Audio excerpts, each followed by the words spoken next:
भाजपचे नेते चंद्रकांत पाटील यांनी शरद पवारांवर सडकून टीका केली आहे। पवार नेहमी विषय जातीवर घेऊन जातात। राजमाता जिजाऊ शिवरायांच्या गुरु होत्या तर रामदास स्वामी हे आध्यात्मिक गुरु होते असं पाटील म्हणाले। संजय राऊतांवरही पाटलांनी बोचरी टीका केली। संजय राऊतांच्या बुद्धीला झालंय तरी काय तेच कळत नाहीये। मी त्यांचा निषेध करतो। ज्या वंशाला सगळे वंदन करतात त्या वंशाविरोधात बोलून राऊतांनी सगळ्यांचीच मान खाली घातली असं पाटील म्हणाले। रामदास स्वामी शिवरायांचे गुरु नाहीत असं अतिशय वादग्रस्त विधान शरद पवारांनी आज केलं। शिवचरित्राचा व्यवस्थित अभ्यास केल्यास जाणता राजा ही उपाधी शिवाजी महाराजांना कधीच लावण्यात आली नव्हती। शिवाजी महाराज यांचे गुरु रामदास नव्हते तर जिजाऊ या त्यांच्या गुरु होत्या। शिवाजी महाराजांचे गुरु रामदास होते ही लेखणीची कमाल आहे असं वक्तव्य पवारांनी साताऱ्यामध्ये आज केलं। उदयनराजे भोसलेंनी वंशज असल्याचे पुरावे आणावेत असं बेधडक उत्तर संजय राऊतांनी दिलंय। लोकमत समूहातर्फे त्यांची मुलाखत घेतली गेली त्यात त्यांनी सगळ्या प्रश्नांना रोखठोक उत्तरं दिली। यावेळी आपण दाऊद इब्राहिमला दम दिला असंही वक्तव्य शिवसेना खासदार संजय राऊतांनी केलं। पत्रकारितेतील आपल्या कारकिर्दीबद्दल बोलत असताना त्यांनी ही माहिती दिली।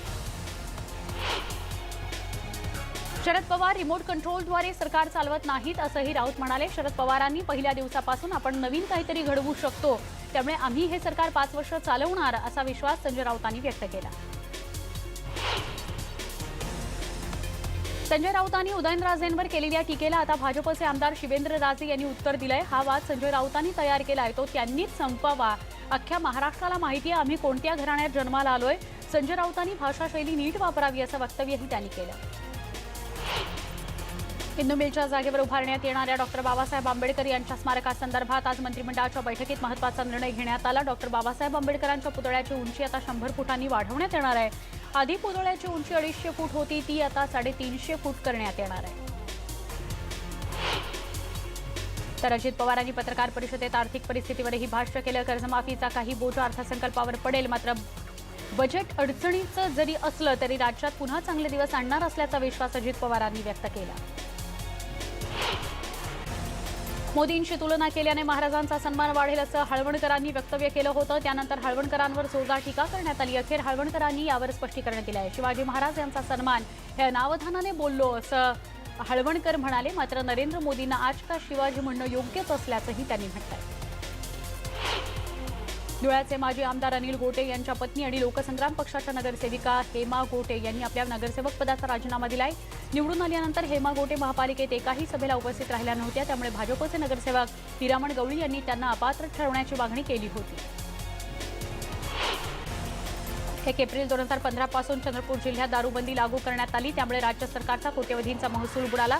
चंद्रपूरचा बुडणारा महसूल लक्षात घेता दारूबंदी उठवण्याचा पर्याय उपमुख्यमंत्र्यांनी चाचपून पाहिला। यावर सुधीर मुनगंटीवारांनी टीका केली। केवळ राष्ट्रवादी काँग्रेसच्या नेत्यांची दारूची दुकानं सुरू करण्यासाठी हा प्रस्ताव असल्याचं मुनगंटीवार म्हणाले। पालकमंत्री म्हणून अकोल्यात आलेल्या बच्चू कडू यांची पहिल्याच एंट्रीत महापालिकेवर निशाणा साधला। जो अधिकारी चांगला असेल त्याला खांद्यावर बसवून मिरवू पण जो अधिकारी अपंगांच्या आडवा येत असेल त्याला आडवा केल्याशिवाय राहणार नाही अशा कड्या शब्दात बच्चू कडू यांनी इशारा दिलाय। बच्चू कडू अकोला जिल्हा परिषदेच्या कर्मचारी भवनातील अपंगांच्या कार्यक्रमात बोलत होते। एनआरसी सीएसाठी घरी कुणीही आल्यास त्यांना कोणत्याही प्रकारची कागदपत्र दाखवायची नाहीत त्यांना परिसरातही येऊ देणार नाही असं वक्तव्य समाजवादी पार्टीचे नेते आमदार अबू आझमी यांनी केलंय।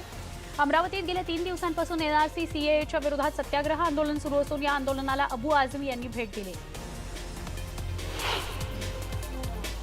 गंगापूरचे आमदार प्रशांत बम यांच्या कन्येचा श्रुतीचा विवाह राहता इथं शिवसेना नेता डॉक्टर राजेंद्र पिपाडा यांचा मुलगा निखिल याच्यासोबत पार पडला।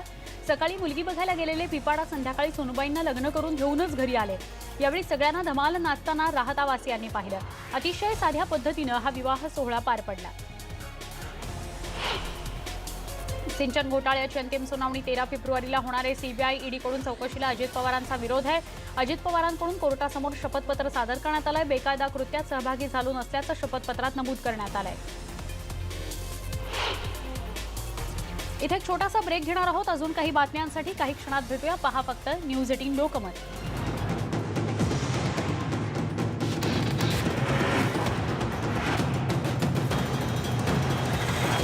Mumbai Sewri trans harbour link प्रकल्पाचा शुभारंभ झाला। मुख्यमंत्री उद्धव ठाकरे आणि नगरविकास मंत्री एकनाथ शिंदे यांच्या हस्ते या प्रकल्पाचा पहिला गर्डर बसवण्यात आला। शिवडी नावाशिवाय या देशात समुद्रावरील सगळ्यात मोठा ब्रिज असणार आहे, ज्यामुळे मुंबई शहर थेट रायगड जिल्ह्यातील राष्ट्रीय महामार्ग 4 वरील चिर्ले गावात पोहोचणार आहे। चर्नी रोड आणि ग्रँड रोड दरम्यानचा ब्रिटिशकालीन फेररे हा उड्डाणपूल उद्या मध्यरात्रीपासून वाहतुकीकरता पूर्णपणे बंद करण्यात येणार आहे। या ठिकाणी नवीन पूल उभारणीसाठी साधारण 6 महिन्यांचा कालावधी लागणार असल्याचा दावा रेल्वेकडून करण्यात आलाय। त्यामुळे चर्नी रोड, ग्रँड रोड या परिसरातील वाहन चालकांना मनस्ताप होणार आहे। मुंबई ते पुणे मार्गावरील मंकी हिल ते कर्जत घाट क्षेत्रामध्ये तांत्रिक कामं हाती घेण्यात आली आहेत। त्यामुळे मेल एक्सप्रेस गाड्यांच्या वेळापत्रकावर परिणाम होणार आहे। 20 जानेवारीपर्यंत ही कामं सुरू राहतील। भुसावळ ते पुणे ते भुसावळ एक्सप्रेस उद्यापासून ते 20 जानेवारीपर्यंत मनमाड दौंड या मार्गे धावणार आहे। डोंबिवलीतील आज पतंग महोत्सवाचं आयोजन करण्यात आलं होतं। केंद्र सरकारच्या CAA कायद्याच्या समर्थनार्थ हा महोत्सव आयोजित करण्यात आला होता। इथल्या सावळाराम क्रीडा संकुलाच्या भव्य पटांगणावर आयोजित महोत्सवाला बालवृद्धांसह महिलांनीही मोठी गर्दी केली होती। नॅशनल क्राईम रेकॉर्ड ब्युरोच्या आकडेवारीनुसार अलीकडच्या काळात आर्थिक गुन्ह्यांचं प्रमाण मोठ्या प्रमाणात वाढलंय। संघटित गुन्हेगारी आणि रक्तपाताचे गुन्हे कमी झालेत, मात्र विश्वासघाताचे गुन्हे वाढू लागलेत। आर्थिक गुन्हेगारीला आळा बसवायचा असेल तर या गुन्ह्याचे कायदे कठोर करण्याची गरज असल्याचं मत ज्येष्ठ वकील प्रदीप घरत यांनी नोंदवलंय। गेल्या 3 महिन्यांमध्ये मुंबईमध्ये रॅश ड्रायव्हिंग करणाऱ्या वाहन चालकांचे 1247 परवाने रद्द करण्यात आलेले आहेत। हे 3 महिन्यांकरता रद्द असणार आहेत। सिग्नल तोडणं, रॅश ड्रायव्हिंग या कारणांकरता RTO विभागानं कारवाई केली आहे। यापूर्वी 200 ते 500 रुपये दंड भरून वाहन चालक मोकळे व्हायचे। गोरेगाव पोलिसांनी CCTVच्या मदतीनं 1 वर्षापासून फरार असलेल्या आरोपीला अटक केली आहे। हा सराईत चोर बुरखा घालून महिलांची वेशभूषा करून चोरी करायचा। त्याने गोरेगाव भागातून 14 चोऱ्या केल्या असल्याचं मान्य केलंय। गोरेगाव पोलीस याबाबत अधिक तपास करतात। उल्हासनगरमध्ये डोक्यात गोळी झाडून आपल्याच बहिणीच्या नवऱ्याची हत्या करणाऱ्या मेवढ्याला पोलिसांनी अटक केली आहे। गेल्या 2 महिन्यांपासून आरोपी विठ्ठलवाडी पोलिसांच्या हातावर तुरी देत होता। अखेर आफताब हा पुण्यात असल्याची माहिती विठ्ठलवाडी पोलिसांना मिळाली। त्यांनी पुणे पोलिसांच्या मदतीनं सापळा रचून आफताबला अटक केली।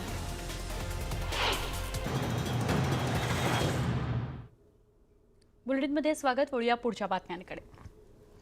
न्यूज 18 लोकमतचे पिंपरी चिंचवडचे पत्रकार गोविंद वाकडे यांना लोकमत पत्रकारिता पुरस्कारानं सन्मानित करण्यात आलंय। दुर्गम भागातील लहान मुलीला साप चावल्यानंतर तिच्या वडिलांची प्रयत्नांची पराकाष्ठा न्यूज 18 लोकमतनं दाखवली होती। गोविंद वाकडे यांनी हा रिपोर्ट सादर केला होता। गोविंद वाकडे यांनी त्याला साथही दिली होती। गोविंद वाकडे यांच्या या पत्रकारितेसोबत समाजातील घटकांना न्याय मिळवून देण्यासाठीच्या धडपडीला लोकमत पत्रकारिता पुरस्कारानं गौरवण्यात आलं। मकर संक्रांतीनिमित्त रुक्मिणी मातेच्या मंदिरात आकर्षक फुलांची सजावट करण्यात आली आहे। मंदिर समितीनं विठ्ठल रुक्मिणी गाभाऱ्यामध्ये सोळखांबी सभामंडप इथं आकर्षक फुलांची सजावट केली आहे। पहाटेपासूनच रुक्मिणी मातेचं दर्शन घेण्यासाठी वाणवसा करण्यासाठी महिलांची गर्दी होतीये। सांगलीमधील अप्पासाहेब बिरनाळे पब्लिक स्कूलमध्ये मकर संक्रांतीनिमित्त भारताच्या तिरंगी ध्वजाची मानवी रचना साकारण्यात आली। तिरंगी ध्वजाची मानवी रचना साकारण्याकरता शाळेतील सगळे विद्यार्थी, शिक्षक आणि शिक्षकेतर कर्मचारी असे एकूण 1450 जणांनी यात सहभाग घेतला। मकर संक्रांतीच्या निमित्तानं शिर्डीचं साई मंदिर अप्रतिम फुलांनी सजवलं गेलंय। हैदराबाद इथल्या एका भक्तानं फूल आणि फळांनी साई मंदिराला सजावट केली होती। साई दर्शनाला येणाऱ्या भाविकांचं लक्ष ही आकर्षक सजावट वेधून घेत होती।